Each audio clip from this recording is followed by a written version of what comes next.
Why do we call them dumbbells? Liberty or death.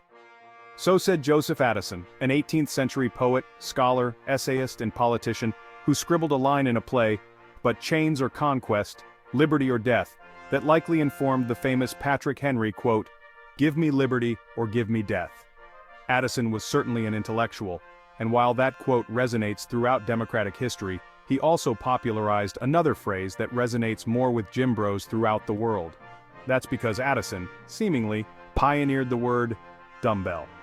If you're fascinated by the surprising history of dumbbells, don't forget to like this video, subscribe for more intriguing stories, and drop a comment below sharing your thoughts on where you think the word dumbbell came from.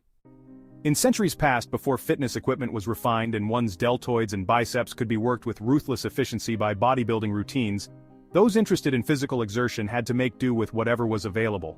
For Addison, it was a rope and pulley system that resembled the mechanism used to ring church bells, because pulling on the rope and engaging with the lead weight attached to it didn't result in any actual chimes. It was known as a dumbbell.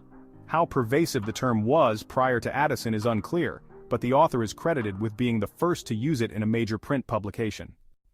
In 1711, Addison wrote in his periodical, The Spectator, which favored the now-defunct Whig political party, that, "For my own part, when I am in town, I exercise myself an hour every morning upon a dumbbell that is placed in a corner of my room, and it pleases me the more because it does everything I require of it in most profound silence.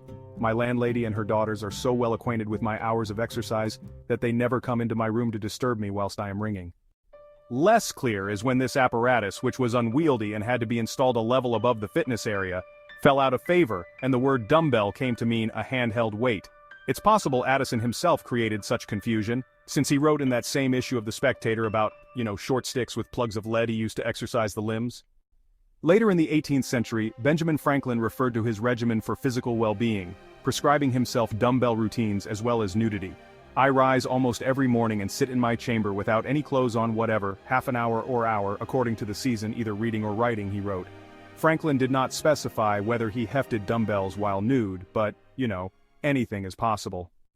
Dumbbell as an insult was obviously intended to slander the silent bell, not the individual hefting it. But over time, dumbbell, sometimes spelled dumbbell, also became a pejorative for someone demonstrating ignorance or stupidity.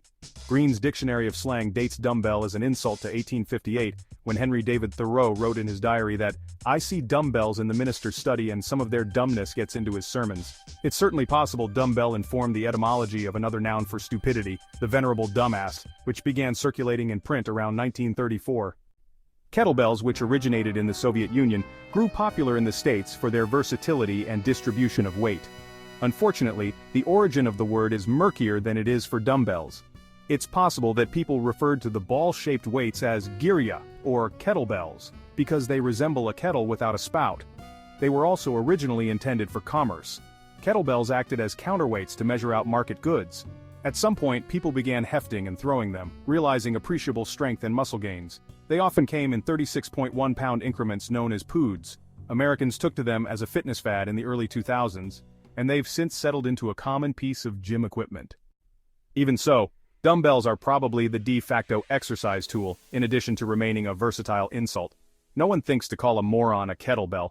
Who knows what Addison would think of dumbbells growing pervasive in culture, both as a slang term and a fitness pursuit. As a scholar and an exercise enthusiast, he probably would have been pleased. You've probably come across another famous Addison quote, "Reading is to the mind what exercise is to the body."